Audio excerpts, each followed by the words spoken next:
Who is Ken Ofori-Atta, the finance minister of Ghana, from 2017 to February 2024?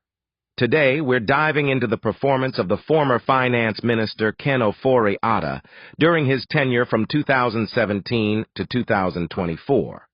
We'll explore key economic indicators like economic growth, debt to GDP, Cedi depreciation, public debt, Eurobonds, inflation, debt restructuring, IMF bailout, unemployment, and overall assessment. By the end, we'll assess whether he was a good manager or not. Let's get started. Economic overview. First, let's set the stage with an overview of the Ghanaian economy during Ken Ofori-Atta's tenure in office. When he took office in 2017, the country was emerging from a challenging economic period characterized by high debt and fiscal deficits, with the growth rate of 3.4% and a debt-to-GDP ratio of 56% by the previous administration. The John Mahama government, which had made a significant investment in 2015 and 2016, where many economic analysts projected a growth rate of about 7 to 8% in 2017 to 2018 fiscal year of Ghana, before Ken Ofori-Atta took office as the finance minister under President Akufo-Addo's government. In the initial years in 2017, Ghana saw a modest recovery, with GDP growth rates improving up to 8% under Ken Ofori-Atta, though there were no known economic policies implemented by the Akufo-Addo government at the time. During the subsequent years of Ken Ofori-Atta's tenure, he implemented several policies aimed at stabilizing the economy. However, the COVID-19 pandemic in 2020 hit hard, reversing many gains to 0% growth in 2020. Cedi depreciation. One of the most pressing issues during Ken Ofori-Atta's tenure was the depreciation of the Ghanaian cedi to the major trading currencies. The Cedi experienced significant volatility, leading to increased prices for imported goods and services. It should be noted that in 2016, the exchange rate was $1 to 4 cedis. However, the Cedi has consistently depreciated to the dollar from 4 cedis to $1 to about 12 cedis to $1, when Ken Ofori-Atta was changed as the finance minister in February 2024. From his tenure up to date saw the Cedi to dollar rate consistently rose, and currently the exchange rate is $1 to 16 cedis. The Cedi's depreciation raised concerns about inflation and the overall cost of living. Critics argued that the government's fiscal policies contributed to this instability. The depreciation compounded challenges for businesses and households alike. Inflation. Throughout Ken Ofori-Atta's tenure as finance minister, the inflation rates soared, particularly after the pandemic reaching a height of about 54% in 2022. The rising inflation has eroded purchasing power and increased living costs for ordinary Ghanaians. Akufo-Addo and Bawumia's government under Ofori-Atta's as finance minister faced backlash for not effectively managing this pressing issue. Currently, inflation rate is hovering around 25 to 30%. Ghana's public debt. Ken Ofori-Atta ballooned the public debt of Ghana from 122 billion cedis in 2016 under John Mahama government to about 700 billion cedis in February 2024, since he took over as the finance minister in 2017 under Akufo-Addo and Dr. Bawumia's government through reckless borrowing. COVID-19 hit like most countries, Ghana's economy took a significant blow. Revenue streams shrank as businesses shut down, and the government had to inject significant funds into public health and social programs. Ken Ofori-Atta rolled out the coronavirus alleviation program to mitigate the impact, but the strain on public finances became undeniable.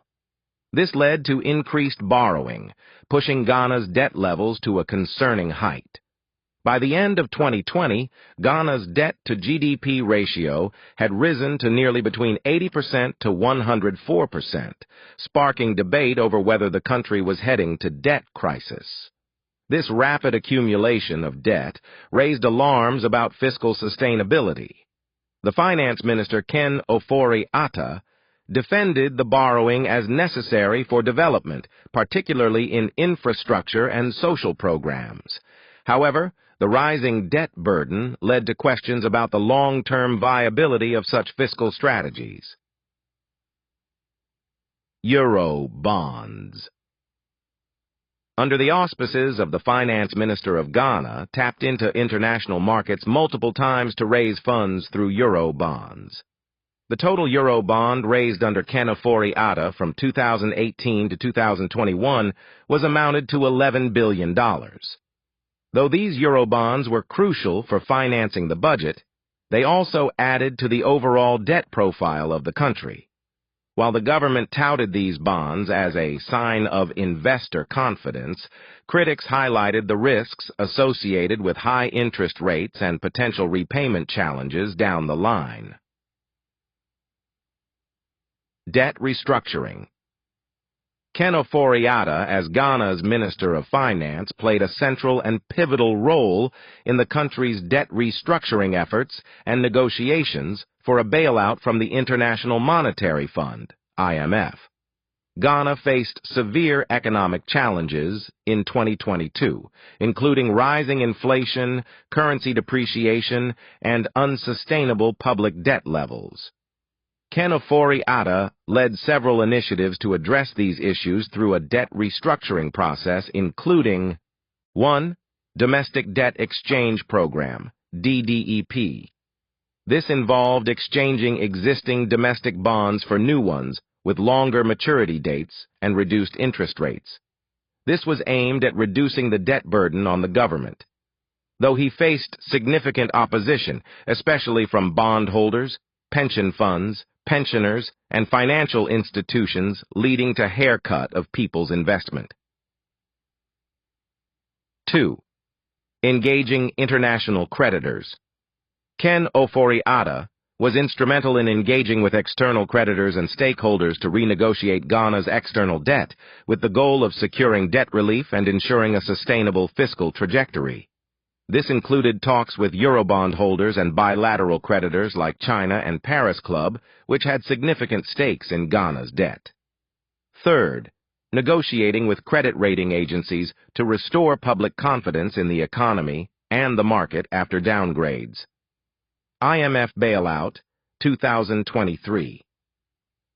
Ghana, under Ken Ofori-Atta's leadership, sought an IMF bailout to stabilize its economy and restore investor confidence. He was the lead negotiator and worked hard to secure a $3 billion extended credit facility, ECF, to support the country's economic recovery strategy. Even though, he earlier said, "We will never go to the IMF and that we are a proud nation." The agreement was reached in May 2023 after months of difficult negotiations. Others include structural reforms, restoring confidence in Ghana's economy, public communication, and explanations. Ken Ofori-Atta, the finance minister, faced significant criticism domestically for handling of the economy leading up to the crisis. Many argued that his borrowing and fiscal indiscipline policies contributed to the debt buildup that necessitated the debt restructuring that led to haircut of people's investment, whilst many people and the opposition parties called for his resignation or fired amidst the melee. All in all, he was successful in the debt restructuring and securing the IMF bailout in May 2023. Job creation and unemployment. Despite some growth in various sectors of the economy, the job market struggled, particularly for young people entering the workforce. Unemployment has risen from 8% under John Mahama government in 2016 to about 14.7% under Akufo-Addo's government, with Ken Ofori-Atta as the finance minister as at February 2024 when he was changed. Critics argued that the government's economic policies did not translate into enough job creation, leaving many Ghanaians youths frustrated and looking for opportunities outside the country. Overall assessment: was Ken Ofori-Atta, the former finance minister, a good or bad manager? On one hand, he faced unprecedented challenges, including the COVID-19 pandemic, a volatile global economy, and Russia-Ukraine war. His initiatives to stabilize the economy initially showed promise. However, the significant rise in public debt, persistent inflation, and Cedi's depreciation raised serious questions about his management strategies. Ultimately, opinions will vary based on political perspectives and economic priorities. Supporters might commend his efforts during the crises, while critics will point to the negative outcomes of his policies. What do you think? Was Ken Ofori-Atta an effective finance minister, or did he fall short in his responsibilities? Let us know your thoughts in the comments below. Don't forget to like and subscribe to our channel. Thanks for watching. Bye!